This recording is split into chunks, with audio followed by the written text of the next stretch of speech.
어우, 팽팽.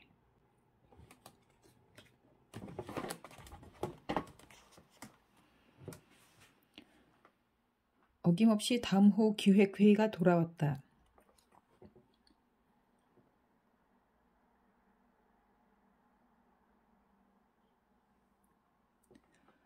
어김없이 다음 호 기획회의가 돌아왔다.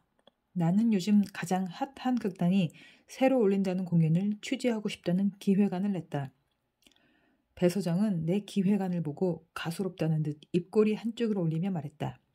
그 극단 러시아 희곡은 엉망이야. 아, 가만 보면 이 기획안은 항상 어디서 대충 긁어온 것 같더라. 뭘 제대로 조사하고 쓰는 거 맞니? 아니면 그냥 당대에 유행하는 걸 그냥 다 때려 박는 거니?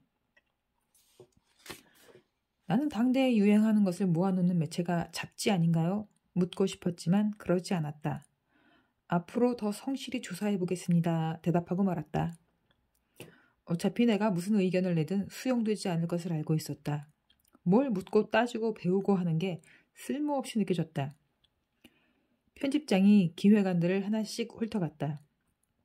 국제영화제 행사를 위해 방한하는 일본 유명 영화 감독의 인터뷰는 역시나 배서정에게 돌아갔다. 황은채와 내게 행사 스케치와 홍보용 기사가 공평하게 분배되는 가운데 갑자기 편집장이 물었다. 소설가 K? 이 양반 완전 은퇴한 거 아니었나? 이거 누가 기획안 냈어? 별 생각 없이 회의록을 받아 적다가 화들짝 놀란 내가 대답했다. 저요. 다음 달에 10년 만에 신작이 나온대요. 2,000매짜리 장편이라고 하더라고요. 그래? 좋아. 믿을 수 없는 일이 벌어졌다. 처음으로 내게 메인 기사가 배정된 것이다. 심지어 40매 분량의 긴 인터뷰 기사가. 편집장은 회사로서는 너 같은 새파란 수습한테 이렇게 큰 꼭지를 맡기는 것은 모험이나 다름없다며 고마운 줄 알라고 했다. 제대로 된 일을 처음으로 맡았다는 사실이 기뻐 감사하다고 연신 고개를 조아렸다. 인터뷰 섭외는 고생길이었다. 소설가 K의 은둔하는 성격 탓에 연락부터가 만만치 않았다. 오직 출판사를 통해서만 소통이 가능했다. 거의 상소문에 가까울 만큼 절절한 인터뷰 요청을 출판사에 전달하자 작가의 개인 메일 주소로 답장이 왔다. 언젠가 우리 잡지를 본 적이 있다고 했고 어릴 적부터 당신의 전작을 따라 읽었다는 나의 메일에 큰 감동을 받았다고 했다. 그러나 결국 대면 인터뷰는 부담스럽다며 고사했다. 나는 이것이 정말 마지막이라는 심정으로 오래전 나의 독서 노트를 꺼내 그의 소설에서 감명 깊었던 문장들을 필사한 페이지를 찍어 첨부한 뒤 그 문장들이 나를 지금 기자의 길로 이끌게 되었음을 강하게 어필했다. 1시간이 지나지 않아 나의 제안을 승낙한다는 답신이 왔다. 나는 전율했다. 인터뷰 날 배서정은 갑자기 나에게 인터뷰 시트를 들고 오라고 명했다. 내가 쭈뼛대며 질문지를 뽑아가자 근황을 묻는 것부터 시작하는 내 질문들이 너무 진부하다며 도저히 인터뷰이에게서 좋은 내용을 뽑아낼 수 없을 형편없는 수준이라고 했다. 그녀는 갑자기 빨간 펜을 들더니 질문의 순서를 마구 바꿔놓은 뒤 급하니까 자기가 제대로 정리를 해준 것이라고 말했다. 그녀가 고쳐놓은 질문지는 얼핏 훑어봐도 흐름이 어색했다. 나는 그냥 감사합니다 하고 그녀가 준 빨간 줄이 가득한 인터뷰 시트를 가방에 넣었다. 그리고 수정전의 것을 한 부 더 인수해서 인터뷰 장소인 서울 근교의 작가 레지던스로 향했다. 소설가 K와의 인터뷰는 즐거웠다. 그는 자신이 어떤 사람이며 무엇을 하고 있는지, 무엇을 좋아하고 싫어하는지를 명확하게 알고 있는 사람 같았다. 나는 그게 부러웠는데 그때 내게 결핍된 것이 그런 판단이었기 때문이었다. 내가 어디에 있고 무엇을 하고 있고 그것이 어떤 의미인지에 관한 것들. 내가 내 미래에 대해 생각하지 않게 된 게 언제부터였는지 떠오르지 않았다. 나는 그가 했던 말들을 되새기며 사무실로 복귀했다. 자리에 돌아와 모니터를 켜자 사내 메신저로 메시지가 하나 와 있었다. 배소정이었다. 네가 뭘 잘못했는지 말해봐. 나는 몸을 살짝 일으켜 맞은편에 앉은 배소정에게 물었다. 선배님 무슨 일이세요? 배서정은 자신의 핸드폰을 톡톡 치며 지금이 몇 시인지 보라고 했다. 시간은 4시. 너 해야 할 일이 있지 않니? 매번 빼먹는 그거. 설마 트위터? 내가 일부러 빼먹은 것도 아니고 그럼 인터뷰하는 도중에 핸드폰을 켜고 트위터를 하라는 말이야? 갑자기 화가 치밀어 올랐다. 더는 참을 수 없을 만큼 격렬히 나는 메신저 창을 열고 배소정에게 메시지를 보냈다. 선배님, 인터뷰가 길어져서 인터뷰하는 도중에 폰을 만지는 건 실례인 것 같아서 트위터 업로드를 하지 못했습니다. 죄송합니다. 너 오늘따라 말이 길다. 내가 오늘 일만 갖고 그러겠니? 넌 언제나 이런 식이잖아. 하는 일이 뭐 얼마나 된다고 그거 하나 똑바로 못하니? 내가 8만 대장경을 필사하라고 했니? 아니면 하루에 10번씩 기사를 올리라고 했니? 트위터 관리 똑바로 하라는 게 그렇게 어렵니?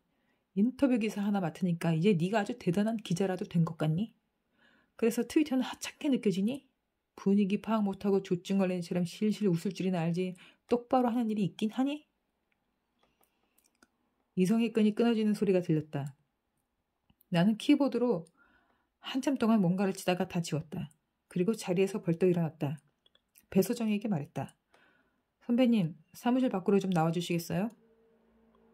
배소정은 기가 찬다는 듯이 어깨를 들썩이며 그래, 못 나갈 건 또 뭐니? 하며 나를 따라 나왔다. 내 입술이 사정없이 떨리는 게 느껴졌다. 이제 정말 끝을 낼 때가 온 것 같았다. 복도에 나오자마자 배소정이 나에게 소리쳤다. 내 기자 인생 8년 만에 선배를 복도로 불러내는 애는 네가 처음이다. 너 지금 이게 얼마나 말도 안 되는 짓인지 알긴 아니? 나도 지지 않고 말했다.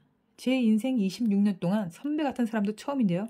그 잘난 기자 인생 8년 동안은 인간 되는 방법은 타인에 대한 존중 같은 건 못 배우셨나 봐요. 그것은 내가 매거진 C에 와서 처음으로 웃지 않는 표정으로 한 말이었다. 마지막 출근 날 편집장이 나를 불렀다. 그리고 배소장이 편집장에게 제출했던 내 평가서를 읽어주었다. 트렌드를 읽는 감각과 문장의 기본기가 있음. 기복이 심한 성격만 잘 눌러주면 좋은 인력이 될 자질이 있음. 편집장은 나를 정규직으로 채용할 생각이었으나 그날의 소동으로 생각이 바뀌었다고 했다. 우리 회사는 가족 같은 분위기가 전부인데 그런 분위기를 망치는 사람이 들어오면 되겠냐? 그러고는 역시 외동이라 그런지 조직 생활에 도통 어울리지 않는 것 같다며 나의 사회성에 대한 평가를 마쳤다. 모두가 조직에 적합한 건 아니잖아. 아예 감이 없는 애는 아니니까 칼럼 같은 것도 쓰고 블로그 같은 것도 하고 그래봐. 나는 빙긋 웃으며 그동안 감사했다는 말을 남기고 자리에 돌아와 빈 박스에 짐을 싸기 시작했다. 배소정은 그런 내 모습을 물끄러미 바라보다 한마디 했다. 너 그동안 내가 아무 칭찬도 하지 않아서 화가 났던 거니? 아니요. 그것 때문은 아니었는데. 이번 인터뷰 기사 잘 썼더라. 소설가 K. 도장을 찍듯이 평가를 마친 배소정은 평소와 같이 의종을 읽기 어려운 표정이었다. 아마도 그것이 그녀가 내게 할 수 있는 최고의 찬사일지도 모른다고는 생각이 들었다. 나는 무슨 대답을 할까 고민하다 결국 아무 대답도 하지 않았다. 그리고 전자파를 잡아먹는다는 선인장을 박스에 넣었다. 배소정은 나에게 만약에 섭섭한 일이 있었다면 잊고 다시 새롭게 시작하면 좋겠다고. 이런 일을 여러 번 겪어본 사람답게 차분하게 말했다. 처음 들어온 날부터 조증거린 애처럼 너무 방방 떠있길래 그것을 눌러주기 위해 너를 위해 일부러 칭찬을 하지 않았다고 덧붙였다. 선배 있잖아요. 저는 칭찬을 듣고 싶었던 게 아니라 그냥 인간 취급을 받고 싶었어요. 실력도 없는 주제에 이름이나 알리고 싶어하는 요즘 애들이 아니라 방사능을 맞고 조증에 걸린 애가 아니라 최선을 다해 삶에 적응하려고 노력하는 한 명의 인간으로요. 뭐 이런 얘기를 하고 싶었지만 하지 않았다. 다만 여느 때처럼 내가 할 수 있는 세상 가장 밝은 얼굴로 배소정을 향해 빙그레 웃으며 지금까지 감사했습니다. 꼬박 인사했을 뿐이다. 앞으로 무엇을 할 거냐고 형식적으로 묻는 배소정의 말에는 이렇게 대답했다. 저 편집장님 말씀대로 제 일을 하려고요. 무슨 일? 뭔지는 잘 모르겠지만 그런 일요. 사회생활 못하는 사람도 할 수 있는 그런 일. 입사 때에 비해 얼굴에 살이 부쩍 내리는 황은채는 짐박스를 안아든 나를 부러운 눈빛으로 바라보고 있었다. 돌아서는 나를 향해 배소정이 짧게 말했다. 나 너 안 싫어해. 나는 묵직한 박스를 든 채 그 풍경으로부터 멀어졌다. 안간 힘을 다해 앞만 보고 걸었다.